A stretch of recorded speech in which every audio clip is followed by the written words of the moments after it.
कहा कलयुग में संत महापुरुष आएंगे, वो जीवों को जगाएंगे। ये भूल और भ्रम और शंका की नींद में सोने वाले जीवों को जगाएंगे अपने आध्यात्मिक वचनों के द्वारा। आध्यात्मिक वचनों को सुनकर जीव बचेगा। भौतिक वचन तो आप रात दिन सुनते रहते हो, बहुत पहले से सुनाए जा रहे हैं, लेकिन उसमें बचाव नहीं, उसमें फंसाव है। वो सुनकर तो हम सब फंसते रहे। बचने बचाने की बात किसी ने नहीं बताई और हम लोग फंसने को ही अपना मूल आधार समझ लिया कि यही सब कुछ है, इसके अलावा और कुछ नहीं है। तो हम सब फंस गए। अब फंसते फंसते इतना फंस गए किसी को सर्वोपरि मान लिया, यही सब कुछ, इसके अलावा कुछ नहीं। लेकिन जब संतों का पदार्पण हुआ तो उन्होंने ये भेद खोला कि नहीं भाई, ये सब तुम्हारा काम नहीं है जो तुम कर रहे हो, या तुमको जो बताया सिखाया गया है ये तुम्हारा काम है। क्यों? शरीर और इंद्रियों से संबंधित तुम कार्य करते हो और ये शरीर इंद्रियां भी तुम्हारी नहीं। एक दिन ये भी खत्म हो जाएंगी, ये भी धोखा दे देंगे। तो हमें आज तक यही किसी ने नहीं बताया कि तुम्हारा क्या है, अपना क्या है, ये तो किसी ने नहीं बताया। और जो बताया वो सपना हो गया, तो किसी के काम आया नहीं। बड़े बड़े राजे महाराजे बादशाह धनी मानी ये सब बेचारे इसी में फंस के रह गए। उनको भी यह जानकारी नहीं मिली कि अपना क्या है। जो पराया उसी को अपना मान बैठे और उसी में फंस के रह गए और जीवन बीत गया और मर के चले गए। आज भी उन नरकों की योनियों में पड़े यमराजा की जूतियों की मार खा रहे। अब उनको किसी ने बताया नहीं था और उन्होंने प्रयास किया भी नहीं था। और जब बताने वाले आए कलयुग में तो कोई माना नहीं, तो दशा भी इनकी भी खराब होगी। बात तो मानने पर, चलो उस समय कोई नहीं था, लेकिन अब तो बताने वाले संत महापुरुष आ गए और 750 वर्षों में लगातार तुमको बचने बचाने की बात बताते, उस काम को बताते हैं जिससे तुम बच जाओ, उस काम को कराते हैं जिसमें तुम्हारा कोई कर्म कर्जा ना बने। अब उनकी बात तुम्हारी समझ में आ जाए, क्योंकि कर्म करने का तो स्वभाव है, शारीरिक कर्म करने का स्वभाव है, ये तो आप कर ही रहे हो। लेकिन शारीरिक कर्म के अलावा जो सबसे बड़ा है और जो अपना है, जो सत्य है, वो है आत्मिक कर्म। इसी आत्मिक कर्म को भजन कहते हैं। सुमरन ध्यान भजन यानी नाम योग साधना, ये अपना कर्म है। ये तुम्हारे साथ जीवात्मा से संबंधित जो काम करोगे वो जीवात्मा के साथ जाएगी और जीवात्मा ही यहां से जाएगी, बाकी शरीर तो जला के नष्ट कर दिया जाए, ये तो खत्म कर दिया जाए, शरीर नहीं जाएगा। शरीर, इस पंच भौतिक शरीर को जाने का अधिकार नहीं है, क्योंकि ये मृत्युलोक का है और मृत्युलोक में ही समाप्त हो जाएगा और पांचों तत्व अपने में विलय हो जाएंगे, वहीं से जीवन लीला समाप्त हो जाती। लेकिन इस जीवन लीला के अतिरिक्त और क्या है? जो सत्य है, जो मूल है, जो आधार है, वो क्या है? का वो है नाम। बात नाम पर आके टिकती कि नाम क्या है, क्योंकि बगैर नाम के तो काम नहीं होगा। अब कौन सा नाम?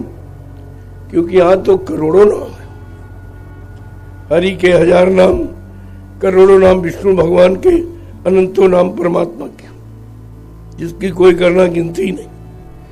तो आप कैसे जानोगे कि किन करोड़ों अनंतों नामों में वो कौन सा नाम है जिस नाम से हमारा काम होगा?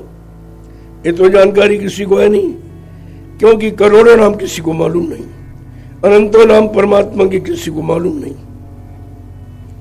तो संत गोस्वामी महाराज ने इन अनंतों नामों में से छांटकर कलयुग के जीव के लिए नाम आधार बना दिया कि कलयुग के लिए उन्होंने लिख को बताया कि कोटि नाम संसार में तासे मुक्ति न हो।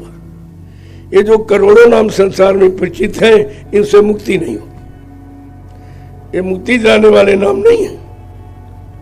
कोटि नाम संसार में तासे मुक्ति न होए, आदि नाम जो गुप्त जप बूझे बिरला को।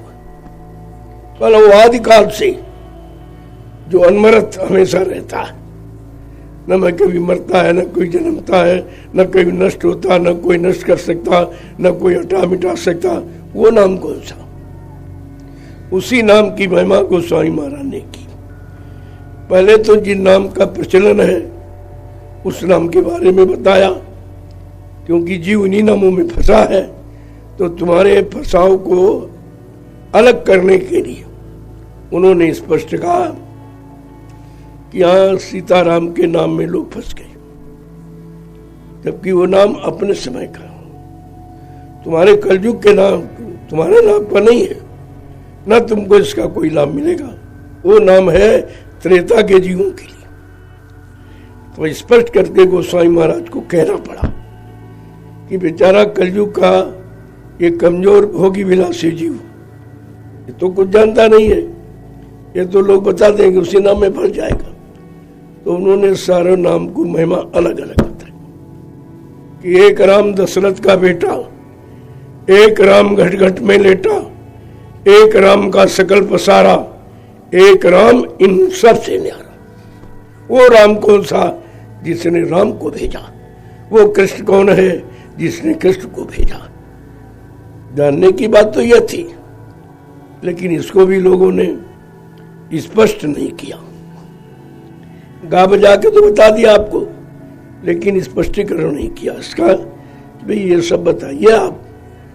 तो कहा कि वो राम जिसने राम को भेजा कि जाओ मृत्युलोक मंडल में तो धर्म खत्म हो रहा, मानवता इंसानियत समाप्त हो रही, प्रेम प्यार मोहब्बत सेवा दया सदाचार परमात्मा की यादगार मानव के दिल दिमाग से हट रही, और मानव के मन मस्तिष्क में माँ बहन बेटी बहू की पहचान जा रही है।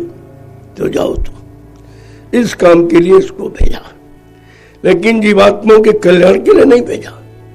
साफ साफ उन्होंने कहा जाओ तुम धर्म की स्थापना करना और दुष्टों का संहार करना और भक्तों की मदद करके वापस आ जाना।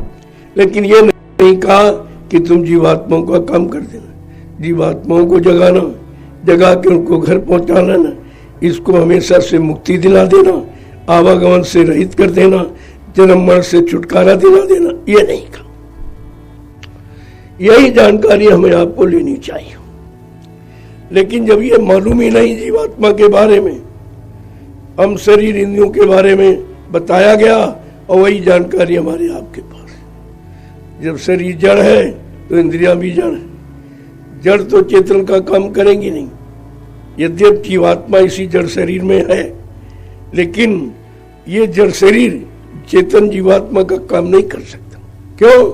चेतन जीवात्मा ही इसको चेतन का रूप दिए है, नहीं तो जड़ ही है। अगर वो जीवात्मा जो पावर है शरीर का, जो ऊर्जा और ताकत शक्ति है, अगर इसको हटा लिया जाए तो ये शरीर कुछ नहीं करेगा, कोई क्रिया नहीं कर सकता। सारे अंग बिल्कुल मतलब यानी अलग हो जाएंगे, कोई काम नहीं करेगा।